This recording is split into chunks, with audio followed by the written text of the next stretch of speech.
Joy is a practice too, and I'm not very good at it was our second concept. Were you saying that I'm not good at it or you're not good at it? That's just what it or says. Or none of us are good at it? Yeah. That's just what it says at the top. Joy is a practice too, and I'm not very good at it. I think that's like a question I'm asking everybody, and you and me. Phil, for you. Go ahead. I've had people in here, and I used to do improv games. We did them. I don't do them anymore. Yeah, I hated it. Bingo. Joy is a practice too, and I'm not very good at it. No. But you don't get to define what joy is for me. I was giving you practices that lead us to joy. And that is your personal preference and opinion. I don't. No. Yes, improv does not bring me joy. Goofing off brings you joy. Realizing silliness and playfulness and like. Okay, sure. And I had tricks and tools to get us to that goofy silliness. That's not how I recall it. I don't recall those practices leading us in that direction. I will say at bringing up this conversation, I oftentimes feel a lot of fun and play in your classes when I go to them. Mm-hmm. Fun and play. But that's not improv. Really? You plan all that out? Oh, wait. But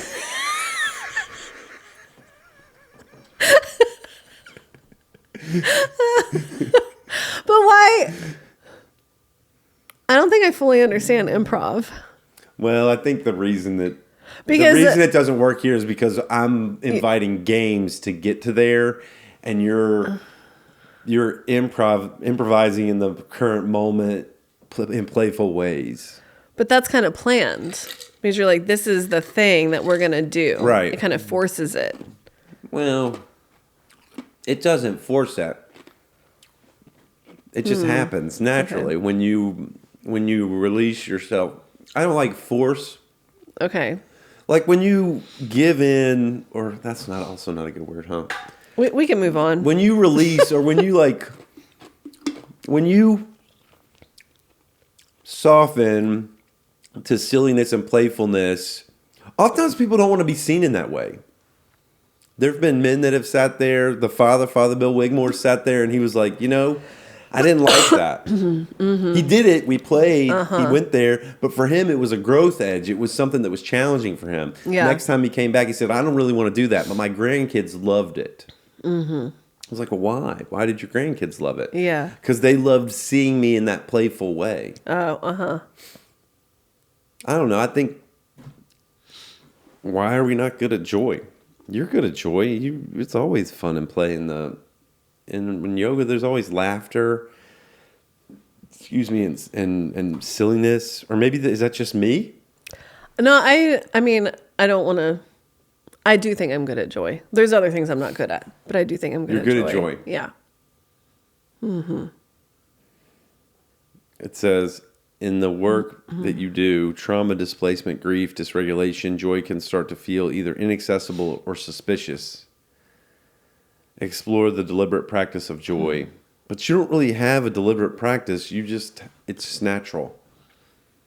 Well, I think sometimes we can be deliberate. Like I mentioned, not being able to do routine, but in a moment where it could typically be just like kind of a mundane everyday moment, having intention to like really be present and relish the moment. And that opens up to joy, right? When you share normal mundane things in a funny, silly way, though, even like your feet being dirty in yoga class will be like, now this is like the way you share it's this funny way. Mm-hmm.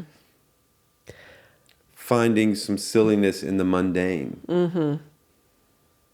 Or like saying something wrong, like giving some instruction in a weird way or something. You'll reflect on that outwardly in a way that's like invites some laughter. Mm-hmm. I think that's probably why people like your class, because it's disarming and it's fun. Because I'm making fun of myself the whole time. Just Just kidding. Well, I think but, yeah. in you making fun of yourself, you're modeling for us an easygoing way about the things that we experience. You find joy in a pleasant breeze, or you find joy in these everyday, moments with your kiddo on the hammock, or you find joy in those spontaneous situations. I do think that the work that I've been doing has made it necessary, which is good, because I've learned how to do it more than I ever did before. Do you know what I mean? You've learned how to stop when the sacred is there with you. Or even just stop to open up to it. Acknowledge it, or Like on the way here, I had 15 extra minutes. And so I thought, I'm going to pull over and put on a podcast that I really enjoy and listen to the sound of the rain and enjoy this moment. And I just had 15 extra minutes. Which podcast is it? No, not a podcast. Sorry. It's an audiobook. Which audiobook you listening to? It's one that Holly suggested. You're going to have to ask her. I can't remember the name of it. You don't know it? No. I have to go get your phone, huh? Yep. This is probably about activism or something. It is. Yeah. How'd you know? Yeah. But it's like activism and then what would interest me. It's like Mary and Holly connected, combined. Aww. Yeah. Yeah. Aw. Yeah. So yeah, you had 15 minutes. You Yeah. pulled over. You listened to the rain. Yeah. You listened to this book, and that was joy. Yeah. And it was like outside of that quiet and the cool air, and it And was you chose just lovely. And I chose it. Yeah. But I've never been great at that. Like when joy happens naturally in a moment, like you mentioned a moment in class when we're all laughing together, that's obviously, felt, and I enjoy that and I can feel the joy, right? But I've never been good at like taking time to make more space for it until more recently. And I think the work that I'm doing now kind of made it necessary, Yeah.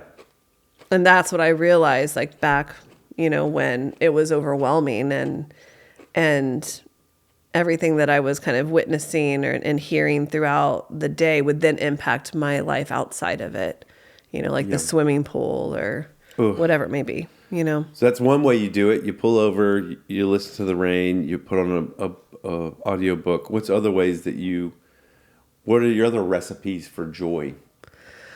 I mean, little things that are just like this, like, like the other day I stepped outside of the studio and it was kind of generally humid, and hot. Surprisingly. You're making a face. Well, because that is the face of humidity right there. It was like, Yeah. But then a breeze came by and You can't recipe a breeze though. No. But those little moments, like the way the light comes into a room, But a smile. How do you manufacture them? Oh. So yeah, sure, great. Yeah. Being able to tune into that when it happens, great. Yeah. But how do you make that marinara when you needed the spaghetti? What? A recipe. Okay. How do you manufacture the joy when you need it? Well, I think so. I was thinking about this the other day when I experienced something that would normally be kind of annoying, but I had a different experience with it. And I was like, how did I get here? Like, how am I able to turn these moments that are typically annoying into something that was actually kind of enjoyable, right? And I was thinking back to like what we do in meditation and how we are really trying to sense, depending on the meditation, of course, but there's certain meditations where you're sensing into your body and you're looking for places that feel grounded or places that feel kind of relaxed. And you really sense into that to kind of feel it, to experience it, to acknowledge it, right? And I think that we can kind of train ourselves to be more present. And so you don't necessarily have to manufacture the moments of joy. You can be more present when they're happening. So that's one way, right? Non-answer.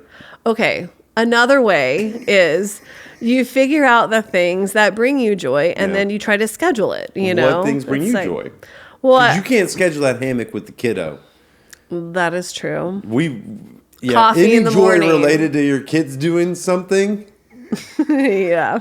those are magic moments, right? Yeah. But coffee, Coffee in the morning. I love the ritual, the smell. That's one ritual. I drink coffee every morning. and that brings you joy. Yes, I The love smell. it. Yes. People love in America, maybe in other places. People like have a whole.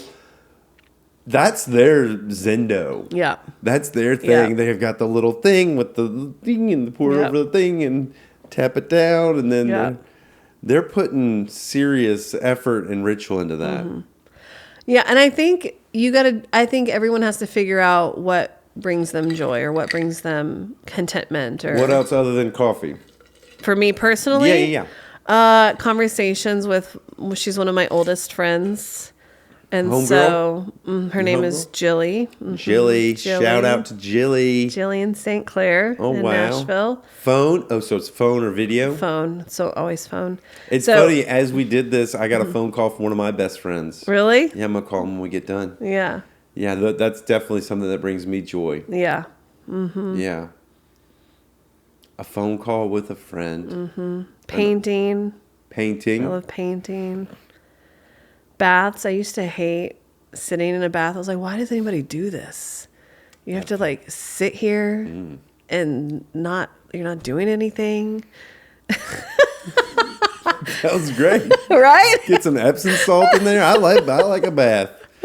Back in the day, you'd have to go to in the Old West. I don't know any Old West historians out there. Please correct me if I'm wrong, but I've got this vision of people going to In a bathhouse. either the dentist or the barber would just have a bath water that would sit there all day that you'd pay a nickel to get in. Really? I don't know, but I've got this in my brain that's how it happened. They would just have They would go to the dentist, but then take a bath all day? or the barber shop or some place where they would just have a tub of water that people could pay a nickel to get in and bathe. I think you might be combining different things here. I'm gonna look into this. Yeah, I really want to know. Well, they didn't have bathtubs back in Your the day. tooth pull includes a day-long bath. Well, not a whole day. No, all day. You wouldn't want to. You'd have prune hands. Yeah. Uh-huh. But you're loving baths now, Yeah. Uh-huh. man. And I will set it up, with like a set it up? candle Ooh, and some incense, some sounds. some like sounds of what Yeah. birds and stuff, or like music. No, like ethereal type sounds. Yeah. Yeah. Like I can't think of like how to describe it. Yeah. Yeah. not that. Oh my gosh, that song. Is that Inya? I knew that song right away. Oh, that's why. do, do, do, do.